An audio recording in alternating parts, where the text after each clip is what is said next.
Assalamu alaikum wa rahmatullahi wa barakatuh. As you already know, we have made 4 series before this. If you didn't watch those series, please click on the mention link in description box. Okay, and do not forget to subscribe this channel if you like Islamic videos. So, in this video, we are going to learn Allah's name from Al-Jalil to Ash-Shaheed. Okay, the first name of Allah in this series is Al-Jalil. Pronounce this name with me, Al-Jalil, Al-Jalil. In English, we can say Al-Jalil as the majestic Buzrug. What does majestic means? It means one who is splendid, one who is grand.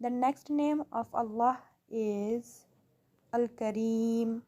Pronounce this name with me, Al-Kareem. In English, we can say Al-Kareem as the most esteemed, and in Urdu, we can say Al-Kareem as Sakhi.